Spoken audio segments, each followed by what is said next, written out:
This is the story of power, violence, and single moment that could send two men into prison on the night of the 19th February 2026 in an upscale Hyden Park residence in Johannesburg. Events unfolded that would later grip a courtroom and draw national attention.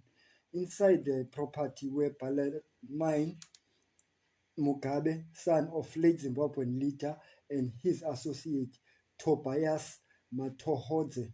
Also present was an employee, Sipho Mahlangu. What began as an ordinary interaction quickly escalated into violence, and before the night was over, a gunshot would leave Mahlangu's wound and fighting for his life outside the property. What happened on 19 February 2026? According to the state, the situation turned aggressive before the shooting. Mahlangu was allegedly assaulted, and in a desperate attempt to escape, he tried to flee the premises. It was at that moment that a shot was fired. The bullet struck him as he ran, and he collapsed outside the residence, injured and helpless. Both Mugabe and Matodza was present at the time, and both will soon find themselves at the center of the serious criminal case. The charges against the accused. The charges that follow reflected the severity of what had taken place. Tobias Matonze faced the most serious allegations, including attempted murder, possession of an illegal firearm, defeating the ends of justice, and violation of immigration law. Bellarmine Mugabe, while facing fewer charges, was still accused of pointing a firearm and being in the country unlawfully. From the outset, the state threatened the matter as a violent offense rather than a misunderstanding, signaling that it would pursue meaningful consequences. Guilty plea, strategic move.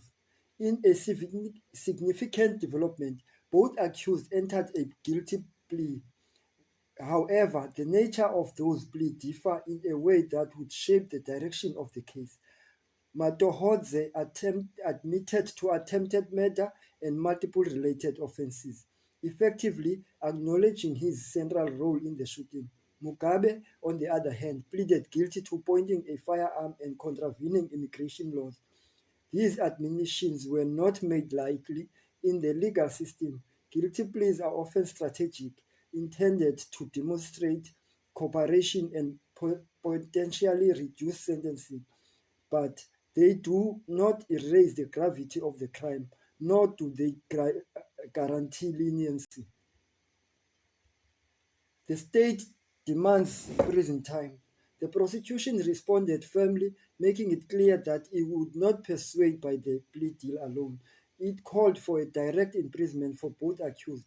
For Mugabe, and the state requested 12 months for the firearm offense and another 12 months for the immigration violation.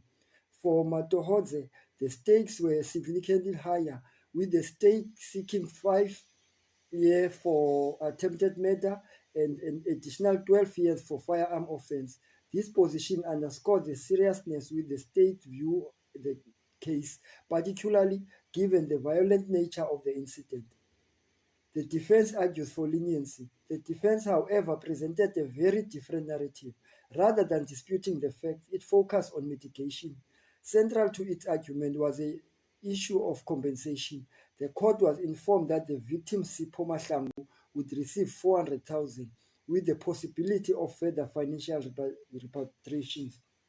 The defense argued that this demonstrates accountability and willingness to make amends. It also highlighted the accused's ability to pay fine and comply with his financial penalties imposed by the court. In addition, both Mugabe and Matodze indicated that they would be willing to return to Zimbabwe at their own expenses if spared direct imprisonment. This approach aimed to shift the focus from punishment to restoration, presenting the case as one that would be resolved without incarceration. The missing firearm, critical turning point. However, a critical detail emerged that cast doubt in the defense position and strengthened the state's argument. The firearm used in the shooting had not been recovered. Despite both accused being present at the time of the incident, they had not assisted authorities in locating the weapon. The investigating officer informed the court that there had been no meaningful cooperation with the accused and that they had shown no remorse of their action. Furthermore, claims that the compensation arrangement had been facilitated with police involvement were disputed. This missing firearm became a pivotal issue. In a sentence proceeding, court placed significant weight on factors such as remorse, cooperation, and accountability. The absence of these elements can heavily influence the outcome, particularly in the case involving violence. The fact that the weapon remains unaccounted for raised concerns not only about conduct of the accused, but also about the potential risk to the public. Court postponement, the waiting for justice. On 24 April 2026, the matter returned to Alexandra Magistrate Court. There was anticipation that the sentence might be handed down, but instead, the court postponed the case. The new date was set for 29 April 2026, when sentence is expected to take place. This postponement has only highlighted the tension as both the accused and the public now await the decision that will determine whether the prison time will follow. Final analysis: what the court will consider. Looking ahead, the legal outlook suggests that the court faces a complex balancing act. On one hand, there are guilty pleas and offer of compensation. On the other, there is a seriousness of the offense, the use of firearm, the lack of cooperation, and the absence of clear remorse. In case of attempted murder, especially where the victim was shot while fleeing, courts often prioritize deterrence and public safety over financial restitution. As the sentence date approach, one thing remains clear: this is not a case that can be easily resolved through money alone. The court must decide whether justice in this instance demands imprisonment or whether the mitigation factors presented by the defense are significant to justify more lenient outcome. For Tobias Matodze, the likelihood of direct imprisonment appears higher given the charges and his admission. For Bellarmine Mugabe, the outcome may be less severe, but the possibility of jail term remains very real. The day that decides everything. All eyes are on the 29th April 2026, the day when the court will deliver its final judgment. It is a decision that will not only determine the fate of the accused, but also send a broader message about accountability, justice, and consequences of the crime.